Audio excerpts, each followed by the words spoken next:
All right, one moment, please.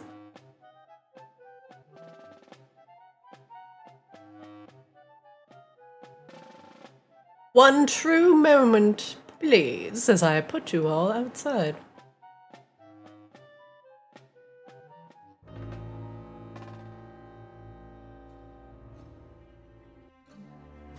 As you exit Coslow's den, you find yourself in the familiar streets of Maginox.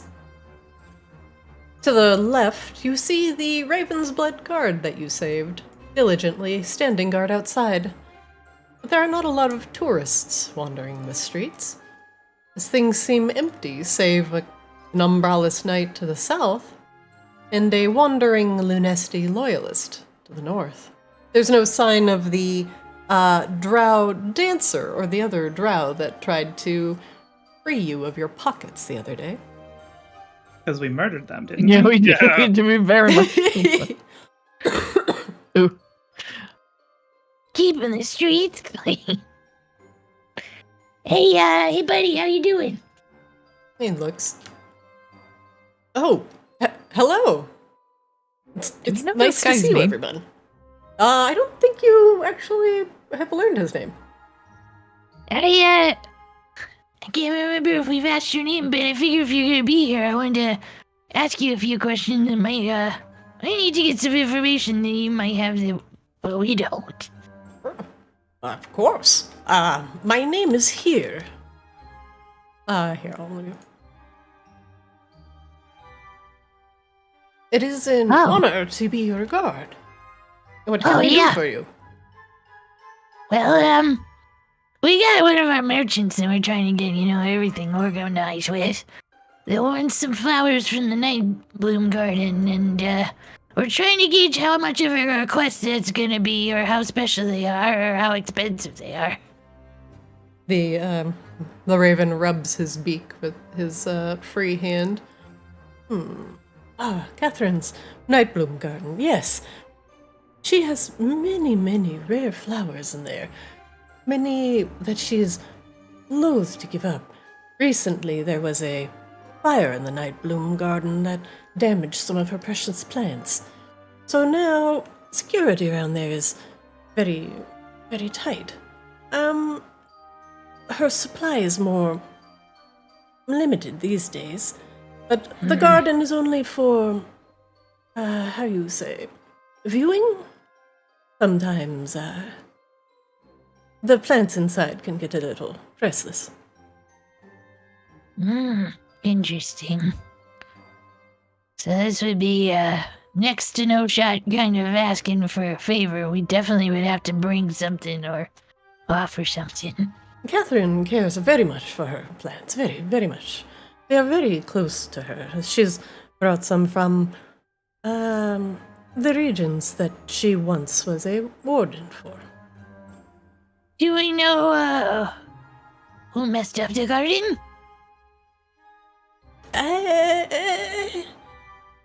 Yes. However, the Vicadons are no longer a problem. He glances aside, almost nervously for a moment. Insight check. Go ahead.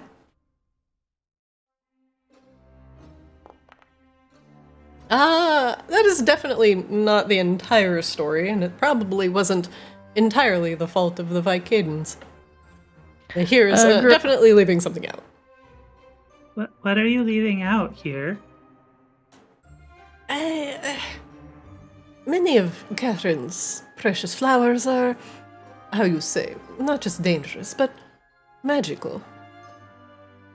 They're, the ones that were burnt down by, well, not just Vicadons, but some curious people that Catherine eventually made friends with, that helped her alleviate the problem of the Vicadons. Yes? Oh, the assassins?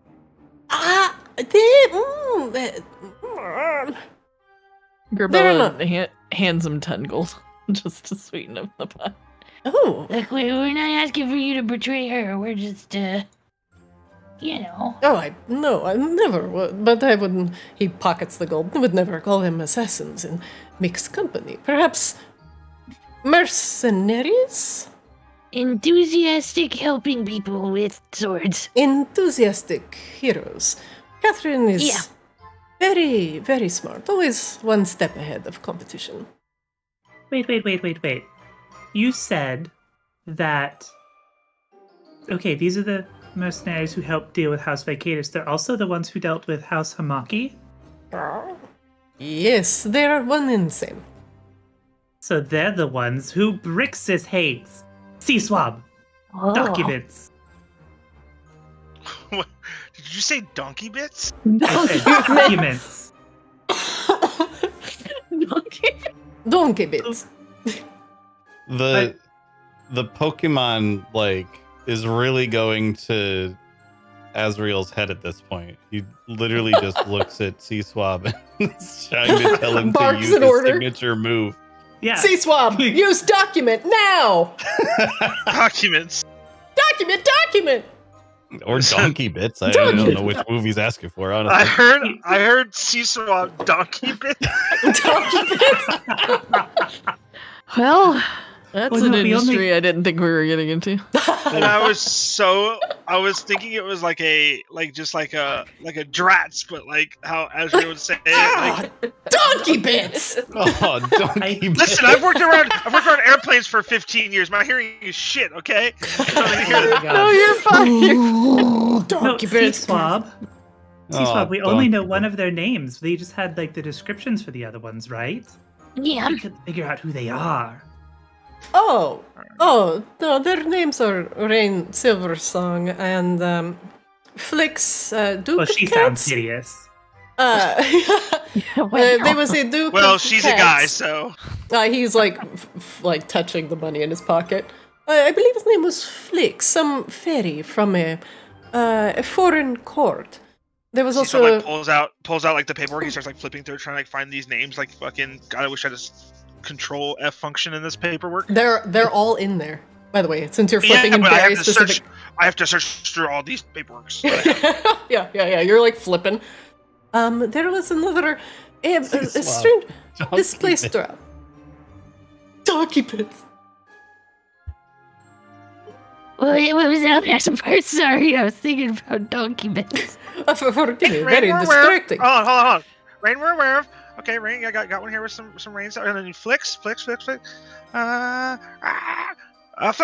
yeah, got it right here. Okay, what were the other names? Yes, Flix, a young dignitary fairy from foreign place far away. Yes, from far south. Flix is currently, Flix is currently infatuated with Catherine. They are, Ooh. yes, Dish. they are dating. Yes, it's very cute, adorable. I suppose. Suddenly appear. Yeah. That was well played. Yes. So that's why these guys are getting all the jobs. Catherine, she is very smart, uses everything at her disposal to get what she needs. Yeah, sounds like it. Think. He laughs with him in good I'm spirits. I'm in a happy relationship, but I'm not attracted to the tall goth mommy at all. Who all knows about Catherine and Flix? Is this common knowledge? Oh, God. Yeah, would she like murder us if we insinuated something about her boyfriend? Or would this be bad for her reputation if people were to know, like other houses? Ooh, like blackmail? Oh, I don't want to blackmail her. No, but we know that Shithead was mailing this shit out to people, so She may Oh, want to that's know true. about it. And this could be the favor that at least gets us talking about the flowers. Sea Swab, how do you want to approach that question with here? Do you want to try and force the information out, or do you want to try and persuade that information out of him? Oh, definitely persuade. Not force. Make me a persuasion check. Okay. Yeah, I'm definitely not. We doing force want to or- be or in these intimidation. people's good Yeah. graces. as Yeah, long yeah, as yeah. we This is can. definitely like I'm going like, hey, bird bros. Yo, bird bro. Hmm. Oh, Catherine is known to take many a partner. Flix is one in a line. Interesting. Well, she'd still probably want to know this, so I think that will take that a little bit of advantage. Is there anything that she dotes on that she doesn't always? What does Catherine like besides little fairies? Yeah. Oh, she definitely loves little fairies. Catherine, what does she like? She loves company. She loves her. Well, she definitely loves the company of the Raven folk. We hold many discussions, dinners, congregations. She is a sucker for discourse and the opera. She cannot resist a good song. Yes, she is particularly fond of not simply bird singing, but beautiful sounds of humanoids as well. She likens them to the cause of ravens. Alright, so we need to hire a bard. Got it. Wait, what about you? You're talking about other people, though. You didn't give us the other names. Oh, yes, I do believe I got a little interrupted. Forgive me. There was the Flix, the Duke Well, you of did Cats, drop yes. the bombshell of, the dating and everything. It was kind of, we did have to sidebar Yes, that. we got the hot gas. Oh, oh yes, they are dating. Yeah, very cute, very, very cute. For however long that may last. There was another, large, like bugbear, how you say, white collar. He was a cleric, but he looks around and says quietly, he has a dark secret. No. Oh, Yes, but it's more not. gossip. It's not dark. The bugbear was a cleric of the light. Ah, yes. And as you know, the light does not touch Maginox, and in fact, the light and followers from it are not seen very well in Maginox for understandable reasons. Those that can summon the power of the sun can incinerate many of the local populace, and besides, Maginox is haven for creatures of night. So, light, Grab- no You can place see here. Grabella start fidgeting at this information. Does he heal people? I suppose, but I assume those hands only work for the flesh of the living. Perhaps not for the flesh of the dead. That's a fair point. I I bet do you not. anything he can do, I can do better anyway. Yeah, we really gotta stop by the bank so you can fix my face. Catherine was Silence! always very wary of the large bugbear cleric who could wield the light in a place of eternal darkness. But that is understandable. Catherine is a vampire. Yeah. There was one more. There was a Rain, we got Flixie. The large bugbear's name was Kashiba. He was from Borealis. The last, there was a drow. He was very pale, sickly, dark hair, not Hamaki. His name was Saitis.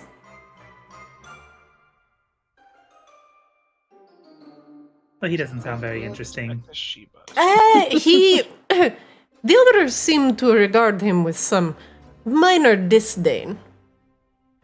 I do not know what their dynamic was, but he seemed a bit of a odd egg. In these documents, Brooks just kept calling him weird. I would say he was very odd. Very odd. Very odd. Maybe we could recruit him if they didn't like him very much. Little birds have told me that he is no longer with us. Oh. Oh.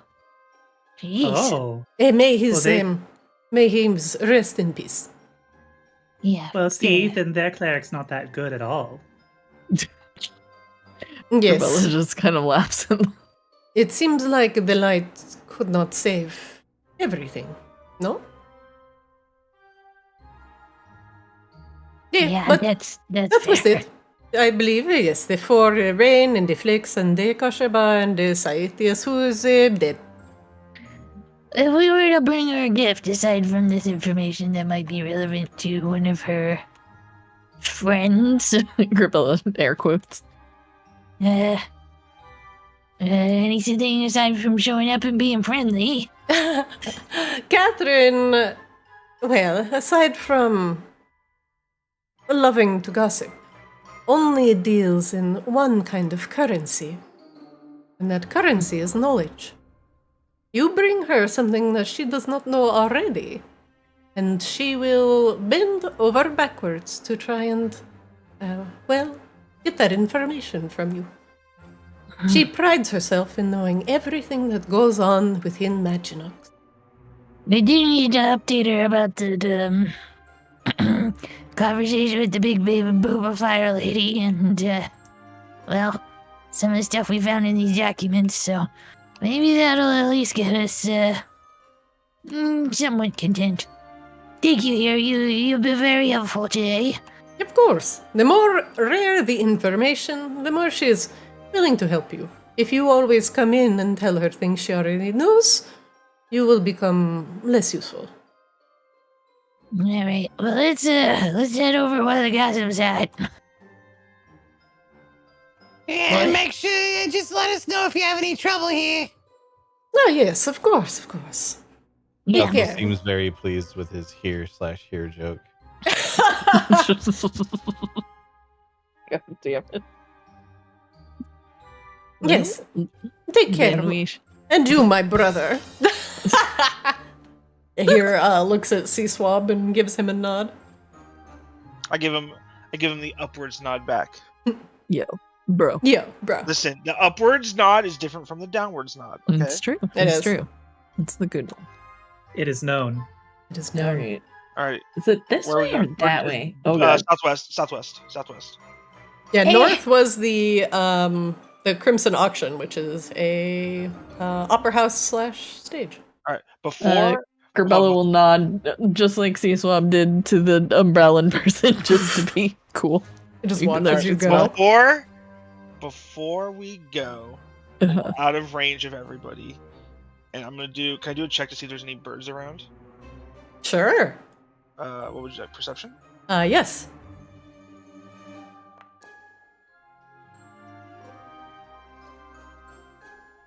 And you know if there's any Raven's blood birds within like earshot. C-Swab, you glance over your shoulder, and you see one behind you on the roof of the Bad Bat Inn. I'm gonna ping where he is. Ping. Yeah, I see him. Is that earshot of where we are? If I were to like whisper. You don't think it would be. You think it's a little far for earshot, but it's Okay. definitely watching you. Okay. All right. So listen, I'm just throwing this out there. I haven't gone through all the information in this on Flix and Catherine, but if need be, I can spruce it up a little bit, depending on how we want to go about this, and we can maybe like make it seem like Brixis was spreading lies. But he was spreading lies. He was. Well, but make them worse than what they actually are.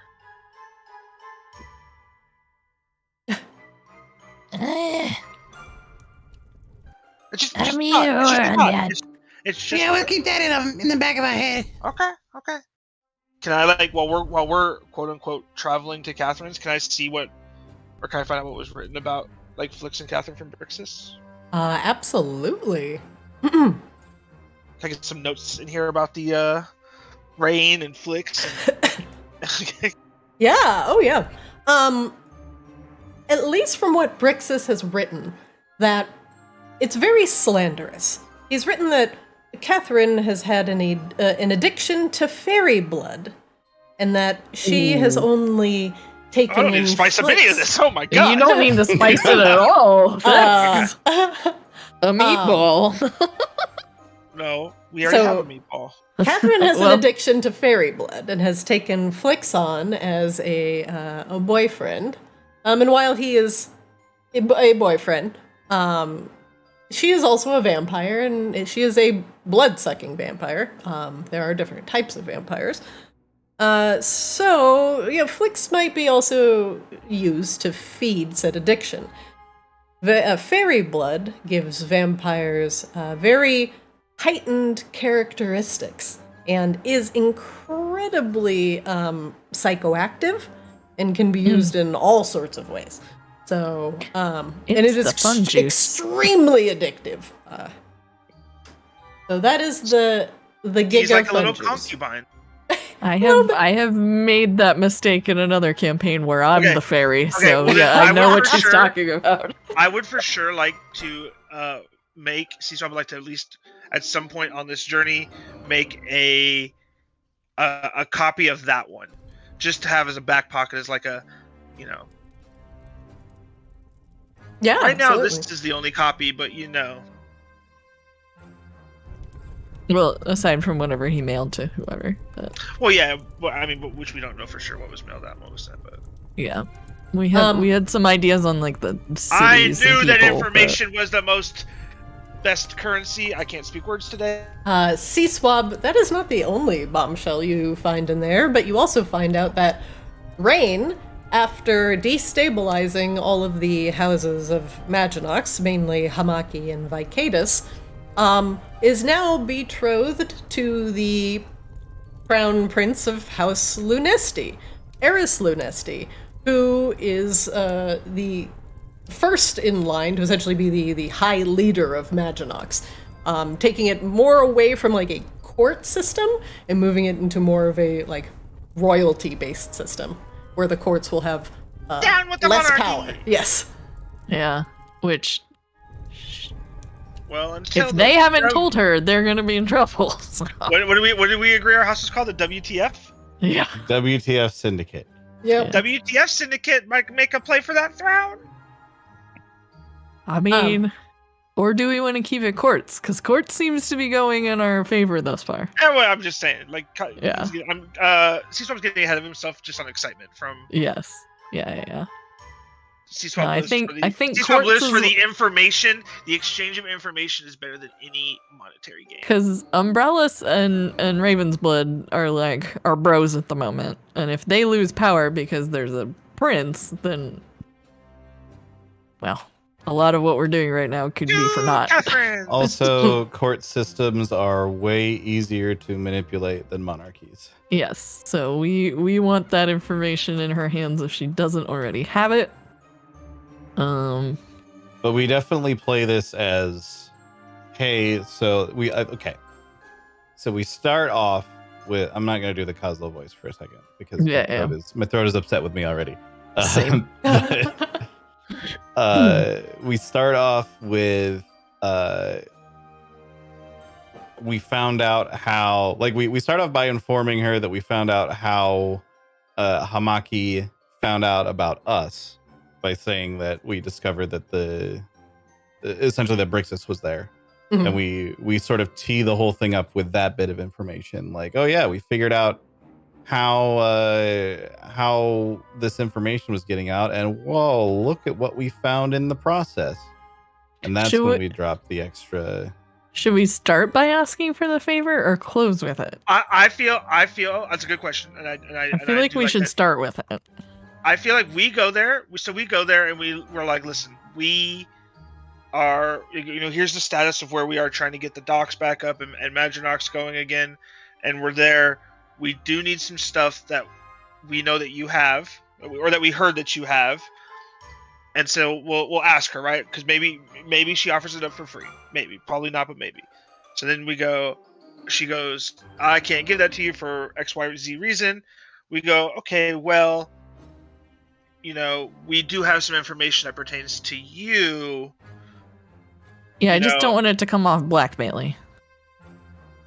Oh yeah. Definitely don't want to come off blackmailing, but okay, so we can maybe lead with hey, we have something we need to ask of you, but we have also brought you some information. Yeah, so here's how I would want to do this. We start off with hey, by the way, we're reporting back on here's the updates on our end. We can mention that we found Brixis as part of that, but we don't get into the extra info that we got from him yet. Then we say, here's the update on how things are going on the docks. We say, here's what we've been. Also, one of our merchants asked for this thing. It sounds like kind of a big deal. Is that something you can help us with? And just see what her reaction to that is. And then when she's like, no, I wouldn't be able to give that away for that's very important to me. Then we can be rather than being well, what if we gave you this information is payment for it? We can play it as oh, well, that works out because we also came here to give you this other information. Yeah. Yeah, I'm down for that. Definitely. Caslo, you're in charge. All right. I'll do we want to tell her the information, or should I give her the letter, the forged copy of the letter? We tell her first so that we can tee it up and make it sound extra super bad.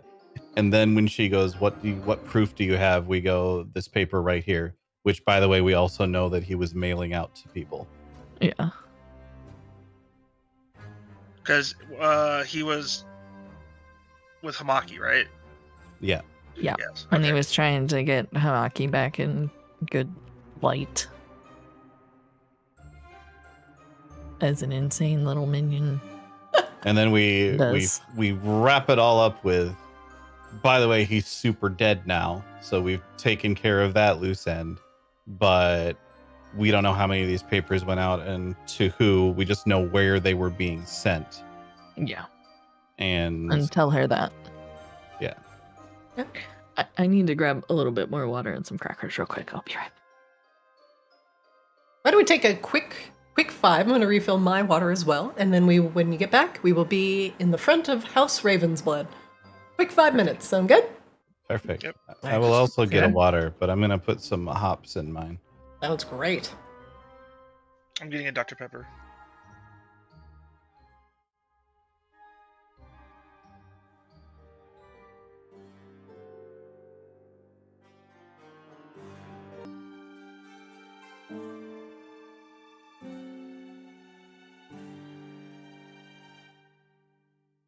Back. I am also back. Welcome back. Hello. I have also returned. Hooray. I have returned. I have a complete aside question. Yeah. While I was AFK, this thought occurred to me. So, kombucha is like fermented tea, right? Right. And tea is just like plant leaves and stuff that's been steeped in water for a while. Right. Correct. So does that mean that beer is hop kombucha?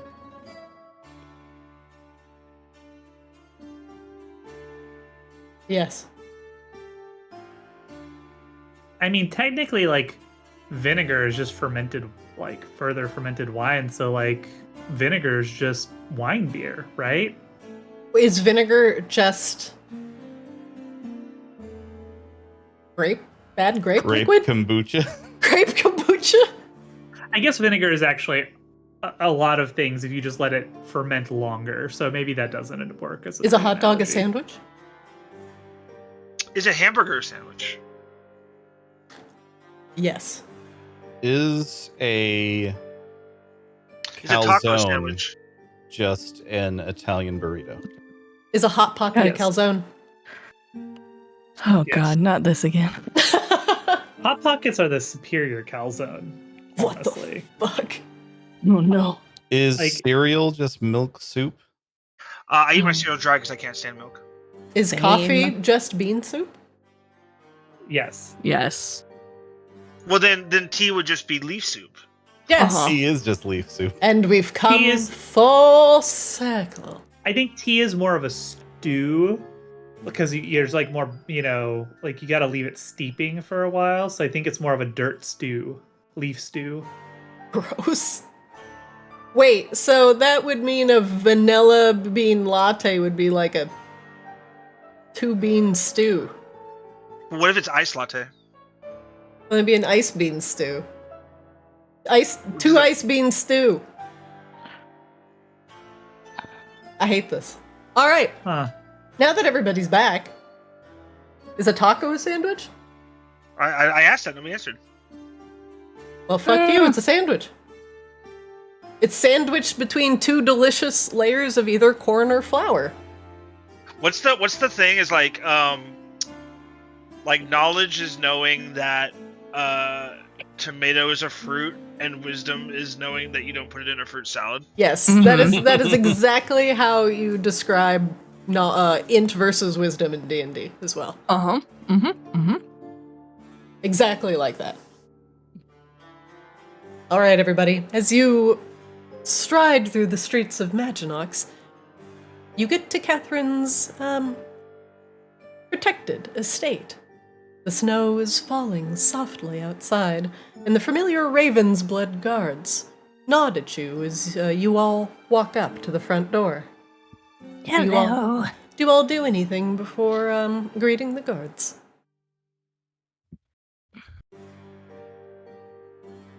Nothing? Okay. I think we game planned it pretty good, and then We're here to see the lady of the house. Forgive me, Lady Grabilla, but Catherine is currently in an unkindness and is indisposed. She's in a what? In an unkindness. Forgive him. She's having a meeting. We call those unkindness. well, is there like a waiting room with some magazines, or how does this work then? Because we kind of just traveled all the way over here. We do kind of have some catching up and some important things she may want to know. Not to rush her meeting, just that we'd like to talk to her when she's done if she's available. Of course. We can place you in her study for a time if that's what you wish. Yeah, if she's gonna be done with her meeting before like tomorrow, then yeah. At the time I cannot say, but I can extend you our gracious hospitality. Please, Yeah, sure. Worst Come out. case, I could use a nap. come out of the snow and into the warm. Thank you very Oh, it is snowing out here, isn't it? I have this ring of warmth, so I'm always feeling good. Head Oh, down it's the hall to the left and take I the was gonna final say- door on the left to the south. To the That left, to the left. that's become our room. I have a feeling it's several campaigns room. It is her room for big dumb adventures. Can confirm. Room for big dumb adventurers. This is Big Dumb Adventurer storage in here. Yep. I imagine she makes Flix take a horse bath. There's just a bowl and a fucking washcloth. Clean And I- up. What? I I've wanna never seen the room where they do the nasty. Girl. Never gone to it. I want to state for the record that I didn't realize that we were talking about the assassins being bad assassins as the other players. I just thought she had hired bad assassins it's until the other today. players. This whole I didn't get the joke until today. That makes I was it just way like, what? better. I thought I you played were all into it. in on this. I Oh. played into it every single time because it was funny. I didn't realize we were talking about the other Yeah, group. Catherine just hires shit assassins. No, man, it's the other campaign. I mean, this was literally started by the whole their bad assassins thing was literally started by Azrael. who Yes, for the record. is also Rain. Oh, yeah. He shit talked himself. We just played into it. No, I didn't. I didn't realize the assassins part was the other guy. This has made all of the reinforcing and repetition of this really mediocre joke worth it every Yes, single time. no. I'm usually a lot smarter than Garbella, but today I barely wasn't. No, you know what? I think that's today I perfect was? for Garbella. I don't know. That is amazing. You're I just just- method acting. Apparently. I'm Anyway. immersed. I'm immersed. About an hour passes, and you hear nothing from Catherine. What do you do? Well, shit. We may as well just get a rest in, yeah? Yeah. Yeah, you can take a short rest, sure. Azrael Yeah. hasn't rested since before they consecrated the church, so... Yeah, I could. Oh, that's right. We all definitely- rested while you were chilling. This is I a was good not time chilling, to but rest. yes. Yeah, I could definitely use a short rest. Yeah, if we get at least 4 hours, then Azrael will take a long rest.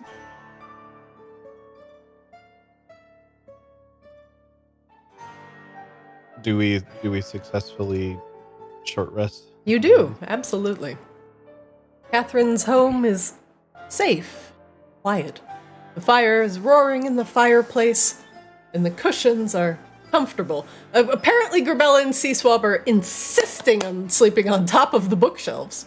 I thought it was a I bench. always say these are benches. So I'm gonna put up some invisible walls. No. Technically, I could perch up here. I could perch Yeah, up. you can be up there. I can't. You don't have wings, son. I mean, you probably could. I can. He just I crawls can. up there We know. fucking awkwardly. I can do it! I can do it! See, I'm a birdie! I'm a birdie! Aren't we so cool up here, Seaswab? Azrael's gonna shame me. I'm gonna get off of it on this little bench. He just climbs on top of the bookshelf. I can be up here because I'm a raven. Ah, bitch. Alright, hold on. The invisible walls are going up. I appreciate that this is the big dumb adventure room, and our group finally is the one that gets the walls to go up. Oh, I should have put them up long ago. TBH. Alright, there we go. It is finished.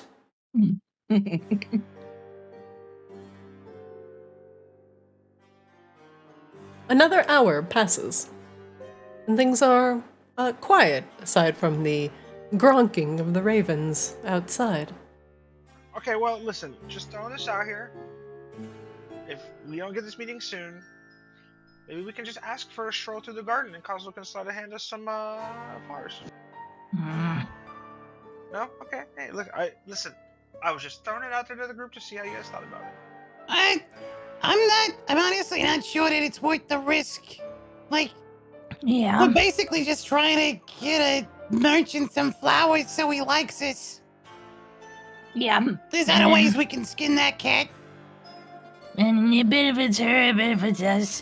It's more just, I don't know.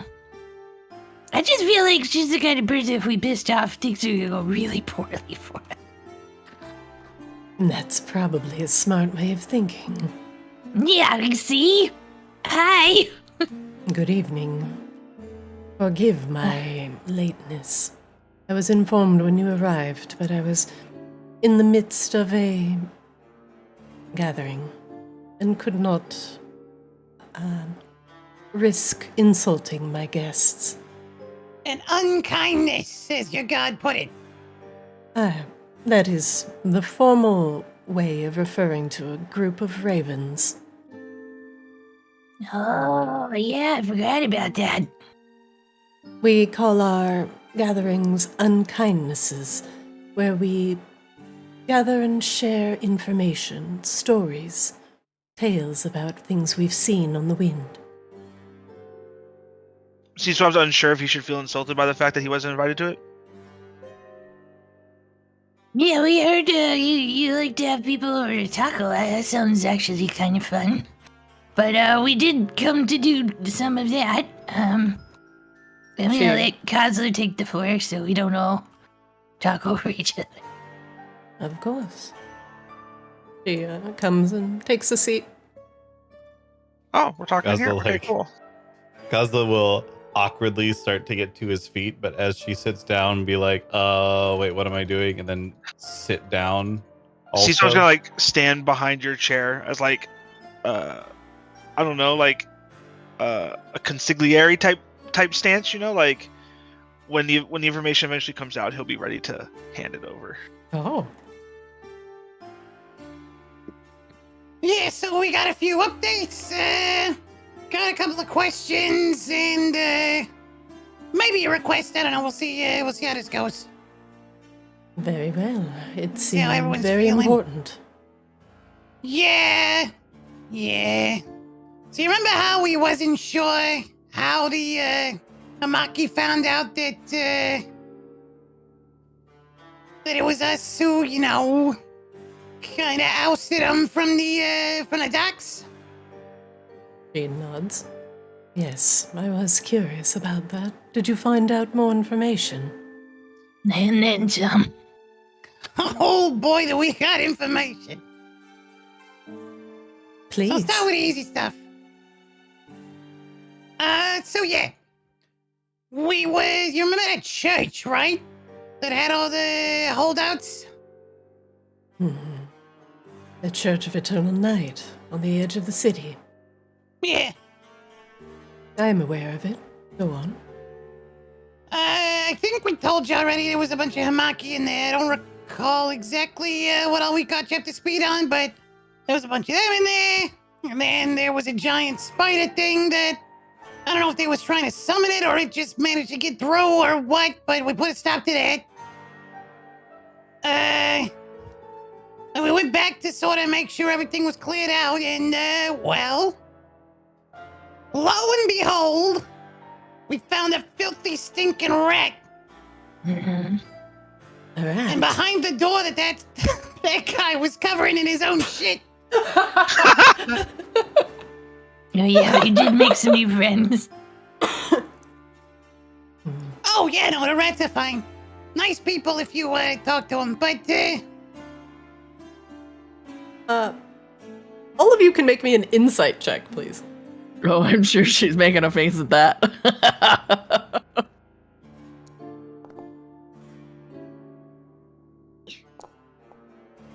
Yeah, Grabella has no idea.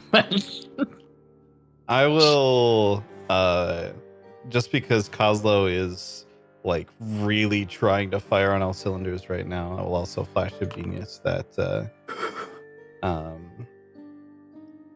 do I not have? I guess I don't have flash of genius. Never mind. I need a long rest before I can use it. Kozlo, with the 18, you still beat Catherine's check, and you notice as Grabella's mentioning the rats, there is the barest wrinkle of distaste in her face.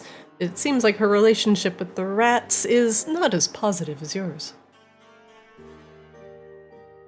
Kozlo will note that, but just kind of continue. anyway, so we got through the door, and lo and behold, one of the, well, we thought he was a slave at the time.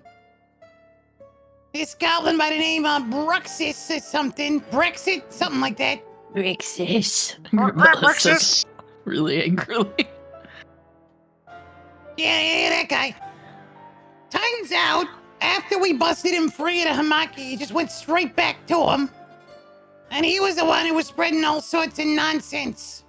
And he was how they found out about us. So, kind of closed the loop on that thread. I see. And Yeah. what happened with Brixis?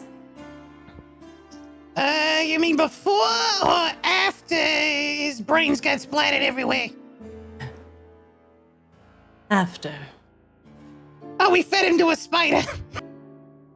Sufficient. Yeah, he's very dead. We even killed the spider just for good measure. Well, now Yeah, no one will know. thank goodness, but Yeah. it took a lot of self-control for me not to lop his head before we were done getting all this information out of him. That is Yeah, we actually found out very quite useful. a few things.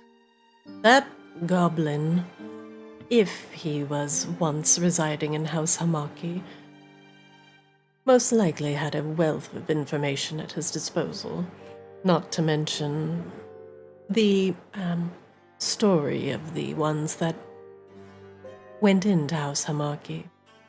It is, theoretically, if he was able to get a negative word to the wrong ear, things could go poorly in Maginox. It is good that you brought his loose lips to an end. Information is only good when it is delivered to those that can be responsible enough to use it properly. Exactly. Not to be gabbing it to who and whomever. It may behoove you to better yourself. Yeah. And that's why we've been keeping a tight lip till we came to you. I guess a couple other updates. We got some more information we gotta share with you, but I guess some other updates before we get to that. We've been doing some work cleaning up the docks. We got that pretty much handled at this point, honestly. There's a couple of merchants down there. We're still trying to sweet talk a bit. Working on a few ways to get them all on our side. There's this one guy, what was his name again? His name was, Larynx? Larynx, yeah. Yes, he is one of the heads of the Merchants Guild down at the docks. An apothecary, I believe. That makes sense. He's real into flowers. Maybe it's one of the other reasons we're here. Yeah, I don't know if you know about...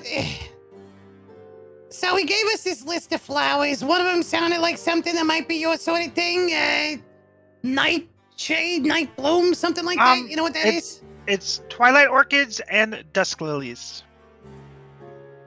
Oh, I thought he wanted a night something also. Oh, he from the really... Night Bloom Garden. He really wants a night bloom, but he also wants dusk lilies and twilight orchids. I did write that down. Blooms from the Night Bloom Garden. Yeah, those three was what he was asking about. You don't know, we heard you got a garden or something. You know what those is? Now Catherine's brow visibly furrows. Yes, now I remember where I know this name from. Larynx.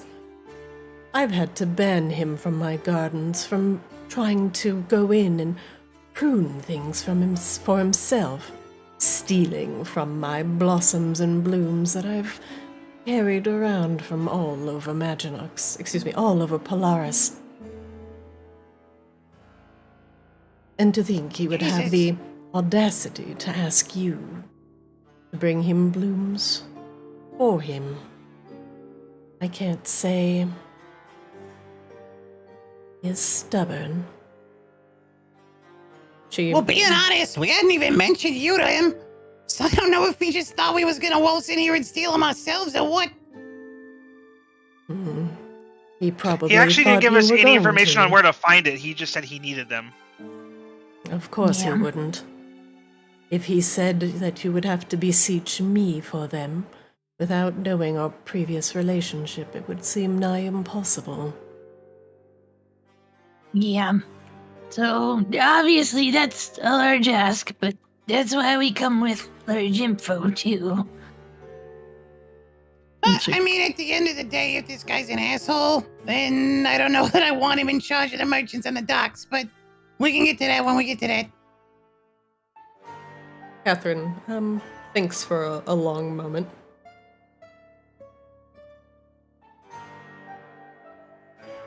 Larynx is very influential within the Merchants Guild, and has done the merchants a significant amount of favors during his time in Maginox. They respect him. They respect his determination, but not the methods he is so prone to using to get his way, not up to and including theft. His request for the Night Bloom is unfortunately denied.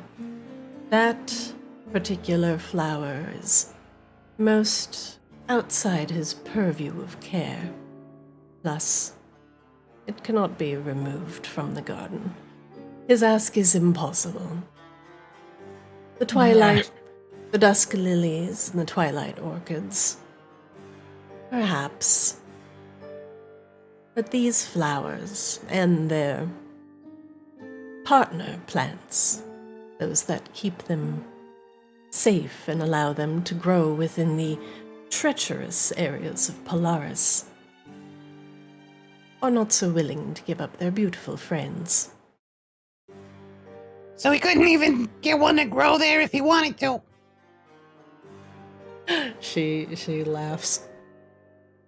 These particular flowers require very strict and knowledgeable care. I would think they would merely die in his care. Or he would die trying to procure them. She just kind of sighs and leans back in the chair. Well, sounds like he's kind of an idiot. If you are willing to, well, be his buffer, he wants you to go in and procure the blooms himself, and they will not willingly give them up. She looks at you. The plants are somewhat sentient, and you must calm them down sufficiently in order to prune them. If you are So the plants will kill him. She nods. If you can subdue them enough to get them to open up one of their smaller seedlings, he may have a chance at raising it. Long enough for it to not consume him, but you have to get a fresh bud. He is asking you to risk your blood for him, and this I cannot have you do without warning you of the danger. But if you wish to step into my Nightbloom garden and procure these flowers for him, you may do so. But they do not take kindly to being nipped in the bud. Yeah, maybe we put a pin in that for the moment, because honestly, our only real interest here is trying to sweet talk this merchant. And I got other ways I can handle that, so... Yeah. If you're willing to, at the very least, and we do have some more information for you, we came here to give you anyway, but maybe as a, exchange, if you're able to get us some of them other flowers that he wanted, that'll at least help with calming him down a bit, and we'll find other ways to get him to step in line. She shrugs. All of these plants that he is asking for is going to require some effort in pruning and procuring.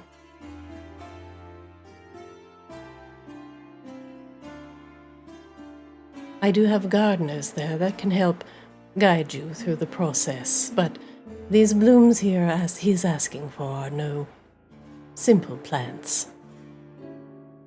If he is insistent on receiving something from my garden, and he is too cowardly to get it himself, then it will be up to you to take your shears to my deadly plants, and let the risk of him growing it from a seedling be unto him. He has been haranguing me about these plants for quite some time. It would do me a favor as well if you procured them for him. We could give that a look-see. Yeah, we'll think about it. Honestly, like I said, our only real interest here is trying to sweet talk this guy a bit, because like you said, he's got a lot of sway with the merchants. But we got lots of ways we can sweet talk merchants, so if it helps you out a bit as well, maybe we can think about it.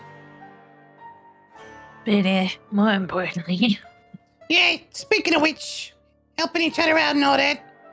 Like I said, there was a whole bunch of info that we got from this little shithead. Just for, brains everywhere, eaten by a spider, kill the spider, etc., etc. Ah, yes. Brixis, you said. Yeah. Yes, go on. So, Kazuo like leans back for a second, like trying to look as honestly kind of trying to imitate Catherine's body language as much as possible. Ah, yes, the languid eternal vampire look. Crosses his legs seductively, folds his hands on his lap. Does Oh my does the Sharon Stone in Basic Instinct? His tiny, stubby little legs crossing and uncrossing. Yeah. so not only was this guy telling people about what we've been up to, but I gather you're at a group of assassins, adventurers, whatever the hell we're calling them these days. What were their names again? And Kazuo like looks back to see Swab. We have let me flip through his pages. A Scythius, who I guess is dead now. I forgot the guy who plays the Bugbear's cleric name. I'm sorry. Takashima. Akashiba, Rain, Silver Song, and Flicks. I'm not too sure how it's pronounced. Yeah, so Brixis was apparently I guess the Hamaki was trying to destabilize something or other or something like that. C-Swab knows more of the details on that than I do, but... So C-Swab will like step up next to Kazuo. So according to what we found, he was sending letters of slander about this group and of you. She Yeah. quirks an eyebrow. Me? Yeah, so apparently you and Flicks is like a thing, and... I mean, I don't know how the size of that fits together, but whatever, do your thing. I don't bang. I didn't mean to think that, I'm sorry. She gives a very nonchalant shrug. Yeah, get your rocks off how you got to, lady. Yeah, you know, it is what it is, right? Like, Gravella just face palms. Anyway. Yeah. something Well, about, Brix- basically something Oh, about Tabby. fairy blood and, you know, you... Oh, he said you're addicted to fairy blood. Yeah. Yeah, Catherine. he's been spreading around the rumor as much as he can. And we got some ideas of how much he spread it. Aware. That you have taken on this fairy thing because you're addicted to fairy blood and something yada yada problems that come from that. She looks at the fire. Back at Trust me, Kozlo. I snapped his neck as soon as I fucking could. Yeah, we don't believe a word of it ourselves, don't you worry. This guy was telling lies about all sorts of people, but apparently the Hamaki had him sending out these letters all over the place, including to at least one, would you say it was one or two fairy groups that we found listed in the shit he was doing? I'm pretty sure it was 2 that we know of. It could be more. It could be 0. It could have just been a lie. He was begging for his life quite a bit. Yeah, and he was also talking crap about us and your not assassin friends. And I don't think he was lying about any of this because that was who he was. He was someone who would tell anyone anything if he thought it was going to save his skin. yeah, I think specifically it was something like the Court of Sparrows and like something about the dawn or something. Yeah, that was it. Those were the courts. So he's been sending letters out. Now, we don't know if any of them actually got delivered, but we know he was attempting to send letters at the very least to these 2 courts, including all this information about you possibly wanting to drain all the fairies of their most vital fluids. Catherine mate. Catherine has the grace to give a small and tired sigh. Well, you might find that information relevant, of course. Thank you. That is very interesting. It is true, we have tried to curry the favor of some of the nearby unseelie courts and have them rejoin the fold of Maginox. We believe that all the creatures of the night, even the unseelie fae, should have a place at the table, and due to some of the actions of the previous leaders of Maginox, namely Victoria Vicadus in her endless greed. The unseelie fae left, and with the fae, access to the most coveted place of all, the dreaming and access into others' minds, which Victoria wished to use for ill. The fairies, afraid that their access to the dreaming would be taken over by the vampires, quickly left the courts. And Catherine looks back at the fire. Many. So. Sorry? Are you gonna let her continue? Yeah, sorry, I thought, yeah. Sorry. There is one thing you should be aware of, as you and I are working together. That while Victoria Vicadus was the one that gifted me with undeath, she no longer holds any sort of favor or power over me. Though the fairy courts know that her and I share a loose kinship, a sireship of sorts. They want to put me in the same bucket as Victoria. What you have done is prevent these terrible rumors from proliferating within the courts. And for this, I thank you. As we move into a different age of Maginox, we want more cooperation between all of the residents here. And I know Kozlo is doing his best to make sure things down at the docks are going swimmingly. This will be an era of change. That brings up the last bit of news, actually. We don't know if it's a rumor or not, but apparently one of your assassins is supposed to marry some crown prince.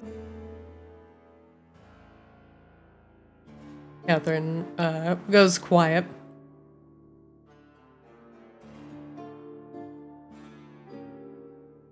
Yeah, what was her name? Rain Silversong is betrothed to the crown prince of Maginox. She's broth? What? Broth? Cheese broth? Be broth. Cheese broth? Do you also know anything about donkey bits? Donkey bits. Oh, donkey bits! Fuck that guy, for real. But yeah, apparently someone's calling themselves the Crown Prince of Maginox, like that's a thing.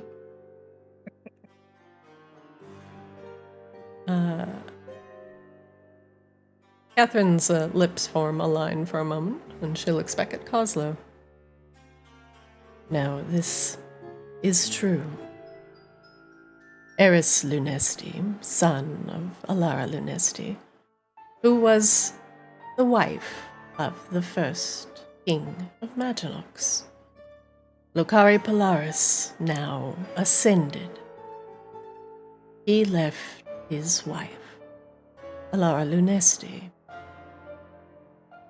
And when he left her to ascend, after forming and founding Maginox, a place for all creatures of the night to live, in harmony and decadence, he ensured that all creatures of the night would have a say in what happened within the city. And Alara initially disagreed, and that Eris, being the son of the king, should carry on the throne. But Locari Polaris insisted that the courts and all the people of Maginox have a say in what goes on. But as time grew long and long, surpassing many normal lifetimes, for say one of your kind, Oslo, the courts, some of them came and left. Some began to conspire and deal with darker forces in order to gain more power and influence.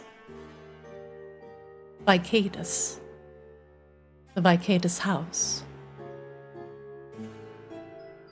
went on to dabble and form bonds with dark beings, demons and devils, offering souls and anything they could get their hands on from others in order to further their own ends. And thanks to Rain and the rest of the group that came with them, they were able to root out the source of the corruption and put an end to Victoria Vicadus and her poisonous policies. But now, without numerous members of the courts, Maginox began to destabilize. The Hamaki, once proud and noble drow warriors, were many, many guards of Maginox. And without the presence of the Hamaki guard, the city soon fell into chaos.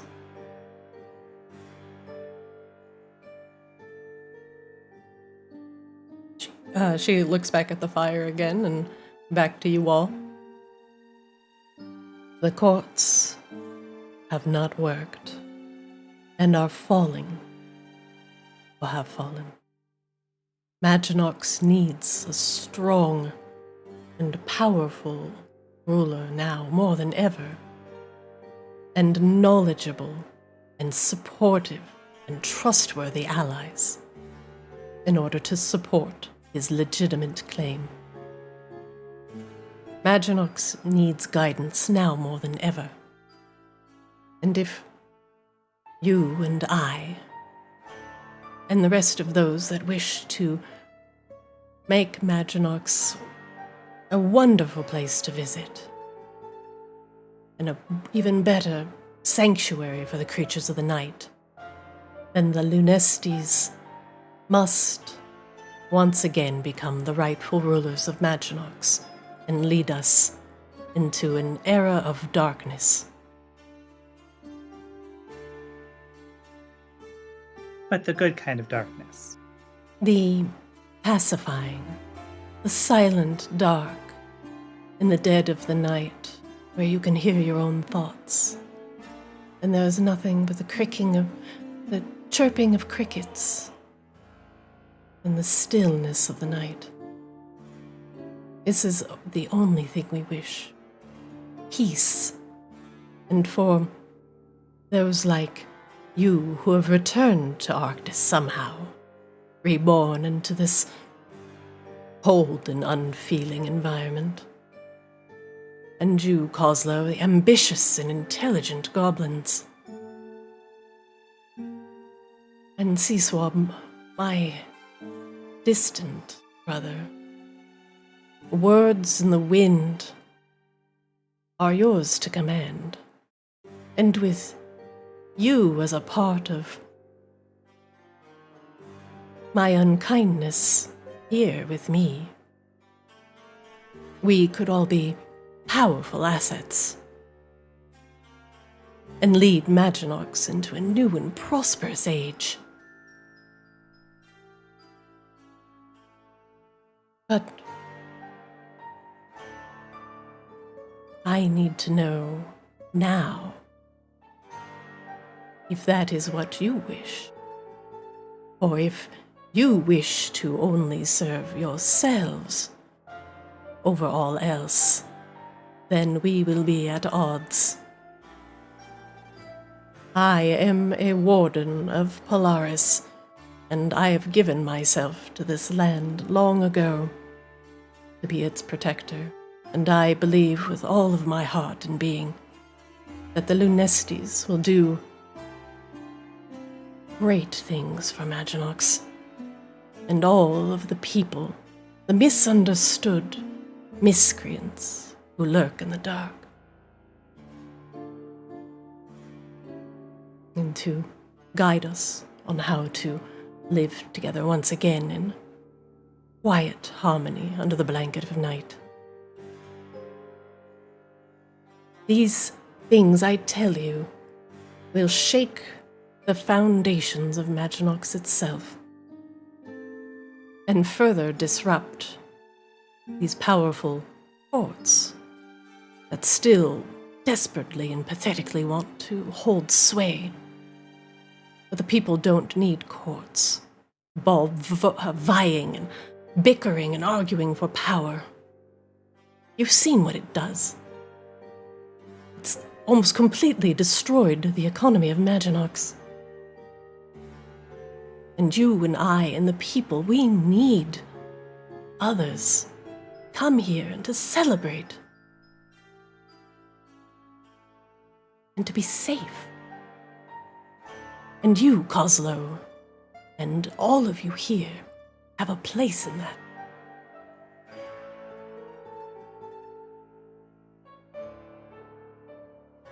Coslow kind of is quiet for once ever.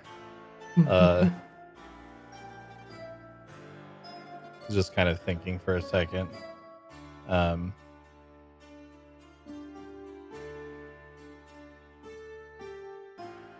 So all that stuff about making sure the little guys is taken care of, making sure everyone's got a place, all that, completely agree. It's important that everybody gets a seat at the table, yeah? You nod. The part that I'm not fully understanding and why I'm a little bit surprised to hear you saying this is... Well, the monarchy's only got the one seat. That's a table for one. Yeah, look, I don't got the background, I don't got the history of all this, I'm still kind of new here myself, but...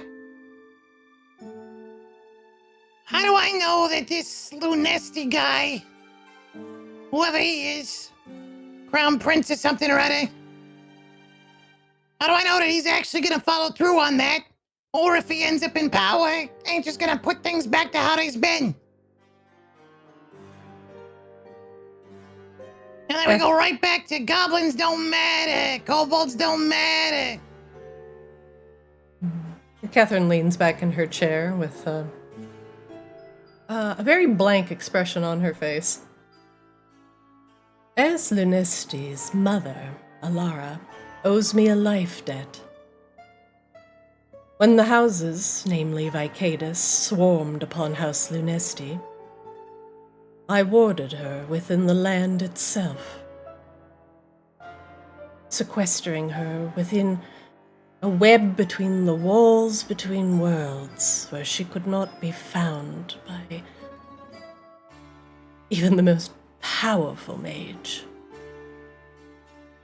And Alara was spared from Catherine's wrath and fury, with her none the wiser to whom or what hid Alara from the stars. Alara owes me her life, and I know the true location of her heart. So we are even. I will stop it right there. So that is where we will stop today's session. As I have given you a lot of information to chew on. Yeah. Yeah.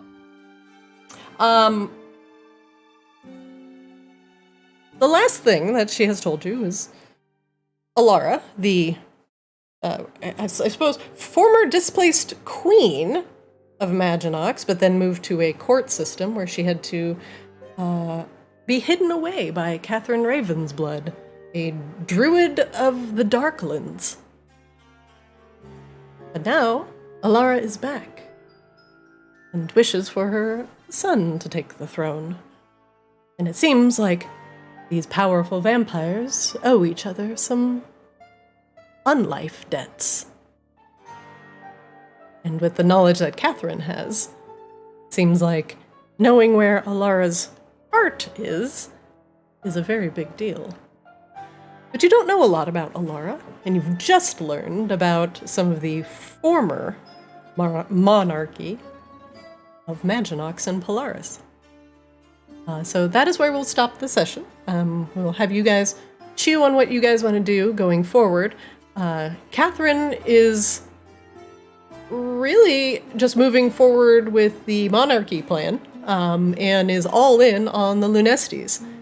And if you're going to move forward with her, knowing all this information, she needs to know where you stand. So tread carefully, as much information has been shared in this unkindness. Thank you for playing with me today. And I loved every minute of it. Thank you. And C-Swab, now you have an open invitation to potentially being a part of Catherine's social club. Did we determine why it's called an unkindness, not a murder? That's a murder of crows. Yeah. It is an unkindness of ravens. Yes. That is actually what it is called. It is a murder of crows. But it's fine. No, it was fuck a parliament. I'm holding parliament. No, I'm holding an unkindness. That sounds way cooler. It's true. It's true. As a professional raven myself, I'm not sure I can agree with that. All right, everybody. You are free to go for today. Thank you for playing with me, and we shall continue all this shenanigan stuff next week. Sound good? Sounds Yeah. good. We need to find out just how much of a fanatic Catherine Ravensblood is. No! When you bring her all this information, she doesn't seem to care. In bird culture, this is considered a dick move. I was making another esports organization reference. The fanatic! Love it. Fair enough. All right, everyone. Good night. Have a wonderful week, and I will see you next Monday. Donkey bits. Donkey bits! Good night, I guys. close that one down. Night. See ya. Night. All right, everybody. That is going to be it for Kaamos today. I'm back. Just kidding. I'm leaving. I'm ending the event. There we go. Thanks for watching. Well, catch our VODs if you want to catch up on the action. Over on YouTube, we got a ton of content. The Kaamos campaign still going. The Ascended campaign is still going. You can catch all of Reflection from start to finish in our playlist. Catch our shorts and funny moments over on Twitter and on TikTok, on Play Arctis, and I'm your DM, Zarina. Thanks for watching. I hope you enjoyed it. The gang takes over a city. Thank you for the raid earlier, Game Master Eric. Greatly appreciate it. Thank you, thank you. Etc. Bree Baby, thank you guys. And Zen, thank you for the resub today. Thank you so much. And I hope to see you all Wednesday for Ascended. Thanks for watching, and I will see you next time.